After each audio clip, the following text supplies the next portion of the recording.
Ayan mga kakosi. So dahil linggo di peligro ngayon, magluluto tayo ng munggo.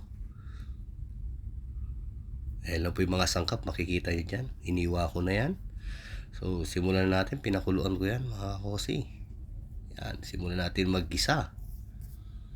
Bawang, sibuyas, tsaka yung dry shrimp natin. Pinili pa ng asawa ko sa day to day. Tomato. At patis lang po yung pang-alat natin.